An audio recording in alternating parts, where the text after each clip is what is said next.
Welcome to another episode of the Nailsin Ratings. And finally, The Flash has come to an end for this season. It was called We Are The Flash, because teamwork saves the day. Well, yes, it's been saving the day pretty much throughout the series. So finally, the Thinker is defeated because love conquers all. That's right, love. Well, a lot of things were predictable that I was kind of concerned about, but at the same time, doesn't bother me that much, I guess, but it takes away the weight of the story, in which, of course, elongated man's death. He was never really dead. His body lived on as DeVoe took it over and changed its shape to look like his old self. But meanwhile, the mind of Ralph Dibny lived on inside his mind. Now, oddly enough, in this course of the story, they said that the DeVoe kept him there.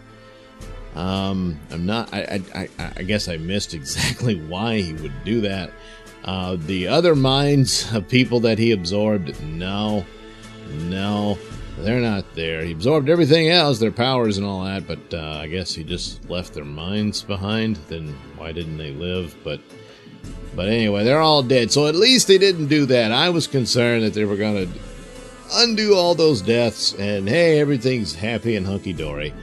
No, only Ralph. But Ralph, in the sense of his powers, I wish there could have been an explanation that DeVoe didn't get rid of him because he couldn't. And there were elements of Ralph and his powers and abilities that was far more resilient than the other people that sadly met their demise at the hands of the Thinker. So they well, no, they did. They ripped off the Inception. They even made a joke about it, but they also kind of sort of ripped off the Matrix with the multiple DeVoes battling the Flash while he had to enter the mind of DeVoe in order to defeat him. The original plan was to find the good DeVoe and restore him to the man he once was. But that DeVoe was murdered by the evil DeVoe. Who's never going back to that weak, sappy, lovesick boy that his wife had fallen in love with. So they were, oh no, we can't find the good in DeVoe. But wait, yes we could. Of course, it's Ralph. And all Ralph had to do was get through the magical doorway, and then he can reclaim control of his body, which is what he did. Yes, they had the little Matrix battle first, but they had to learn that you had to think about what you love in order to overcome DeVoe, who could read minds, but apparently DeVoe couldn't read love. You still had to think about where you were going to throw your punches and stuff, but well, I guess that didn't matter. And interestingly enough, they had their powers in there, but of course DeVoe, as he said, this is my mind and I control it, and kind of like Inception, where you think he would be able to control the buildings and everything, but well, that wasn't in the budget, so he just figured he'd just multiply himself over and over again and fight them. Although DeVoe didn't seem to have any of the powers he normally had in the outside world, which was strange. He seemed to be strong in a fist fight, but none of the other superpowers that he demonstrated in the outside world. I guess, I don't know, he just forgot. So anyway, of course, as I said, Ralph escaped and he regained control of his body, but DeVoe transmitted his mind into his computer chair, and I'm sure you could see the computers the screens kind of flickering and everything. How much you want to bet his mind escaped into the internet somewhere, yeah. Well, and his contingency plan was to bring down the satellites that was making the world stupid. Well, more stupid than usual. And his contingency plan was to just bring them crashing down, and one big one was going to crash into the city. So Flash had to run up there at super speed and hit it to shatter it into pieces. And he did, but there was a time warp, and a mysterious figure ran with him, and it helped him destroy the satellite. Well, of course, this was this mysterious girl who kept showing up. And that'll have to be resolved next season, but we already know who she is. Yes, she's Barry and Iris's daughter from the future. And, of course, she has Flash powers and all that stuff.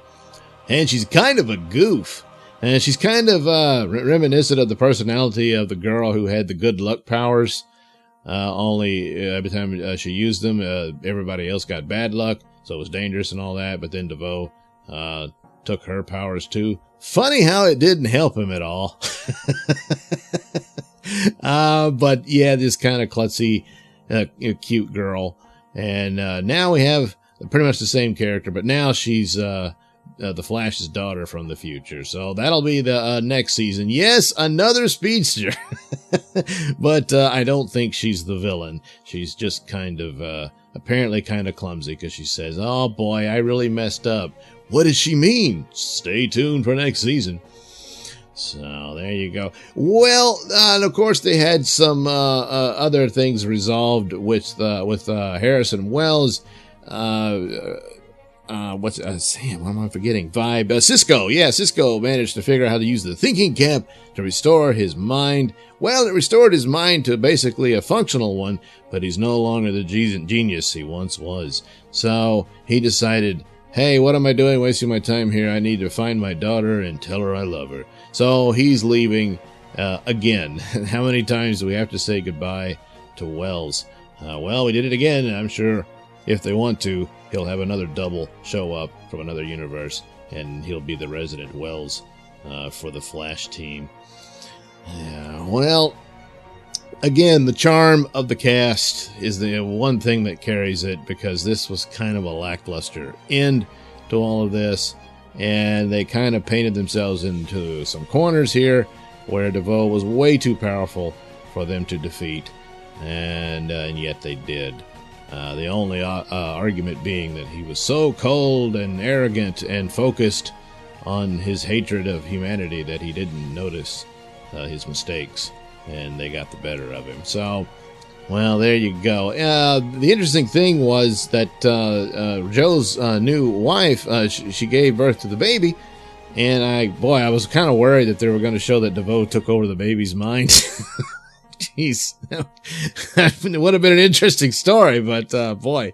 But they said that once she gave birth, she would no longer have her telepathic powers, which makes me wonder, does the baby have them? And, well, I guess we'll have to find out. I don't know. But overall, the season was good. It's still the strongest CW superhero show.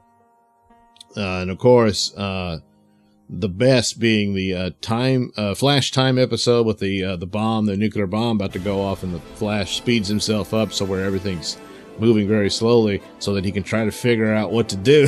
And that was the best, probably the best they've done of all. That was just really good. So a lot of the others paled in comparison, but really plot wise, things kind of came apart for this DeVoe story. But all in all, it was fun, and it was a workable, functional episode, but not very stellar. Still, they got going for them is there wasn't another evil speedster. I hope they don't go back to that, but well, we'll see what this thing with the daughter's about next time. So anyway, all in all, this is going to have to get 3 out of 5 stars. There was, just too many drags on it when it could have been a lot better.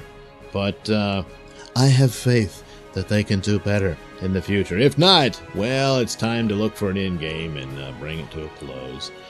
But still, like I said, the best of the CW superhero show. So there you go. The Flash Season 4 ends with We Are the Flash. Thanks for listening and watching. Please like and subscribe. Check out the link description below for my mini stores that have tons of goodies for you.